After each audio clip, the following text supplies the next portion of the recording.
Friends, मेरा यानी मौलिक चौकसी का श्रीजी कंस्ट्रक्शन की ओर से आप सबका प्रेम भरा नमस्कार। मैं आज आपको वाटरप्रूफिंग के बारे में अभी नाउअडेज मार्केट में पूरे वर्ल्ड में खास करके इंडिया में कितनी टाइप के वाटरप्रूफिंग होते हैं और कौन कौन से एरिया में वाटरप्रूफिंग करवाना चाहिए, तो उसके बारे में एक ब्रीफ में जगह और उसमें कौन सा वाटरप्रूफिंग करना है वो आपको बताना चाहूँगा।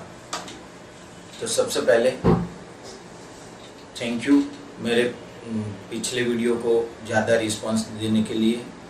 वाटरप्रूफिंग अभी 5 से 8 साल पहले से इंडिया में कास्टिंग के टाइम पे वाटरप्रूफिंग होता है कि जिसका एक है admixture at time of casting. तो जब हमारा कोई भी कंस्ट्रक्शन हो रहा है, घर का डेवलपमेंट का, commercial, residential, industrial, infrastructures, bridges, वो सब जो भी अपने मेट्रोस सबके जो भी कंस्ट्रक्शन हो रहे हैं, डैम्स, कैनाल्स, उसमें आप जब कास्टिंग करते हो तो कास्टिंग के टाइम पे आप उसमें एड मिक्सचर ऐड कर सकते हो कि जिससे सीमेंट, जो भी आपका ग्रेडेशन ऑफ सीमेंट है, उसकी डिज़ाइन मिक्स आपके हिसाब से जो भी बनाई हुई है स्ट्रक्चरल इंजीनियर ने, पीएमसी कॉन्ट्रैक्टर्स ने, तो वो उसमें आप एवरेज थंब रूल के हिसाब से 0.8 से 1.5% ऑफ वेट ऑफ सीमेंट के वॉल्यूम के हिसाब से आप उसको कास्टिंग के टाइम पे वाटरप्रूफिंग कर सकते हो, जिससे आपका जो भी स्ट्रक्चर बन रहा है, जो भी कंपोनेंट, जो भी एलिमेंट्स बन रहे हैं वो डेंस बनता है, जिसकी वजह से आपका इनग्रेस स्ट्रक्चर से बाहर से पानी में इनग्रेस नहीं हुआ और स्ट्रक्चर उसकी सर्विस लाइफ के हिसाब से बहुत बढ़िया या वाटरप्रूफ हो जाता है। दूसरा, अभी जो भी कंस्ट्रक्शन हो रहा है उसमें रिटेनिंग वॉल बनती है, डायाफ्राम वॉल बनती है।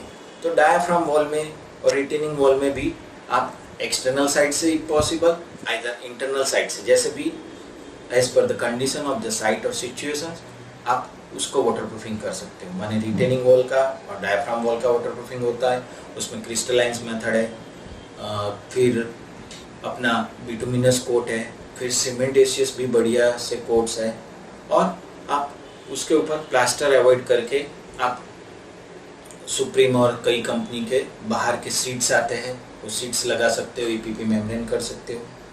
ऐसा राफ्ट वाटरप्रूफिंग है। राफ्ट माने आपका जो बेस बन रहा है वो बेस कहीं पानी, जमीन का पानी ऊपर नहीं आए वाटर लेवल की वजह से मॉनसून के टाइम पे, तो उसके ऊपर आप कोटिंग कर सकते हो। उस पर पीवीसी मेम्ब्रेन्स हैं, बहुत सारी यूनिक टेक्नोलॉजी है जिससे आप वो उसका वाटरप्रूफिंग कर सकते हो। बेसमेंट वाटरप्रूफिंग माने इंटरनल एक्सटर्नल साइड से somewhat related to retaining wall और डायफ्राम वॉल। उसके अलावा आप गार्डन, लैंडस्केप एरिया में आपको वाटरप्रूफिंग करवाना चाहिए।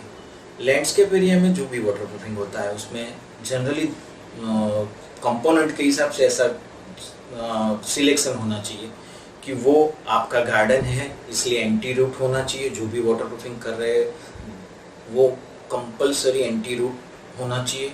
उसकी प्रॉपर्टी में वो वाटर बार बेयर करना चाहिए क्योंकि वहाँ पानी 24/7 पानी रहेगा। फिर उसकी फ्लेक्सिबिलिटी होनी चाहिए, उसकी फ्लेक्चरल स्ट्रेंथ होनी चाहिए, और वो ये सब पैरामीटर्स में फिट होता है तो वो मटेरियल किसी भी कंपनी का आप पर्टिकुलरली गार्डन एरिया में आप वाटरप्रूफिंग के लिए यूज़ करते हो या यूज़ कर सकते हो। उसके ऊपर आपको ड्रेन बोर्ड, ड्रेन सेल लगाने चाहिए और नॉन यूवन जियो टेक्सटाइल लगा के उसके ऊपर आप कांप और सब डाल के आप गार्डनिंग कर सकते हो, लॉन उगा सकते हो। ड्राइवे या हार्डस्केप एरिया में वाटरप्रूफिंग इसलिए होना चाहिए क्योंकि वो लंबा एरिया होता है, उसका एक्सपांशन, कॉन्ट्रैक्शन या उसकी मूवमेंट ज़्यादा होती है, तो उसके ऊपर आपको फ्लेक्चरल स्ट्रेंथ सही होनी चाहिए।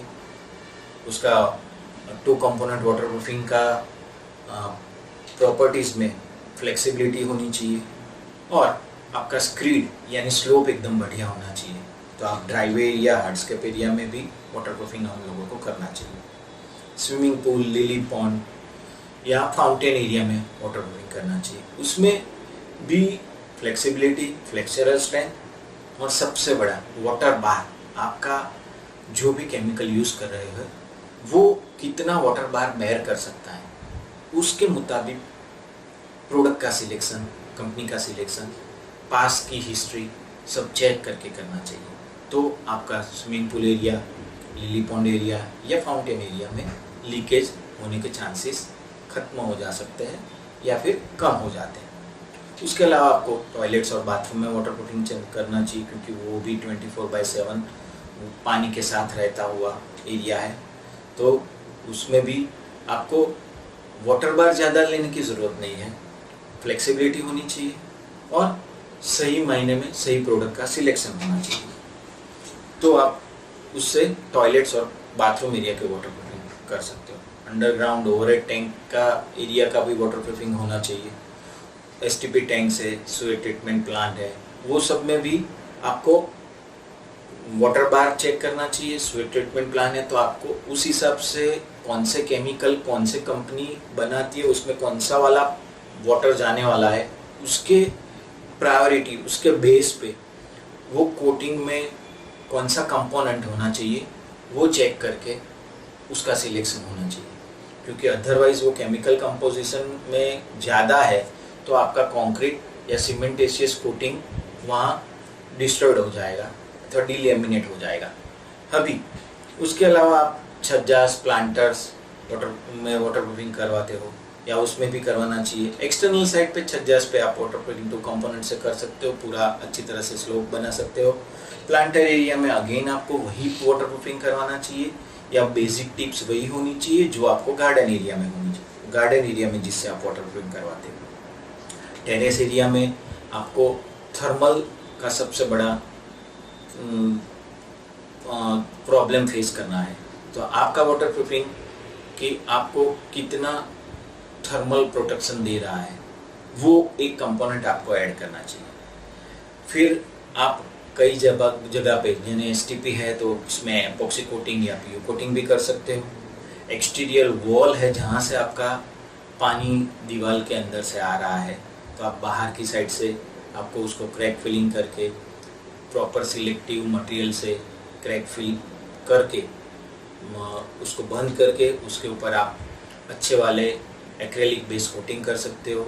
आप सिलिकॉन बेस वाटर रिपेलेंट लगा सकते हो।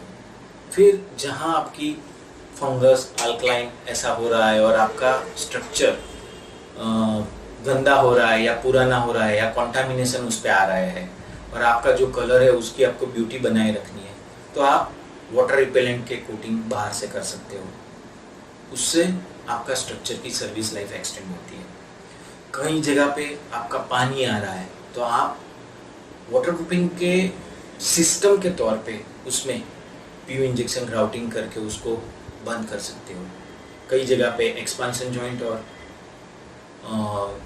कोल्ड जॉइंट की ट्रीटमेंट करनी होती है तो polysulphide base, polyurethane base, membrane base, tap joint, TP base, वहाँ एक्सपांशन जॉइंट की सही सिस्टम, टेक्निकली प्रूवन सिस्टम करके आप इस अलग अलग जगह पे अच्छी तरह से वाटरप्रूफिंग करके आपके स्ट्रक्चर की, आपके बिल्डिंग की, आपका रूटीन की, हेल्थ की एक बढ़िया सी वाटरप्रूफ सिस्टम बना के उसको सर्विस लाइफ एक्सटेंड करके सुकून से, आराम से, हेल्थी रह सकते हो और लीकेज के प्रॉब्लम से आप इजीली छूट सकते हो या लीकेज का प्रॉब्लम आपको कभी उसके हैरान नहीं कर पाएगा। So again thanks a lot. ये मेरा कौन कौन से एरिया में बेसिक वाटरप्रूफिंग होना चाहिए और कैसे किया जाना चाहिए वो जनरलाइज सिलेक्शन के हिसाब से मैंने आपको समझाया है। सो अगेन मुझे यानी मौलिक चौकसी को सुनने के लिए मेरा श्रीजी कंस्ट्रक्शन की ओर से आप सबको प्रेम भरा नमस्कार। खुश रहिए, मस्त रहिए, स्वस्थ रहिए, पर अस्त व्यस्त न रहिए। जय हिंद।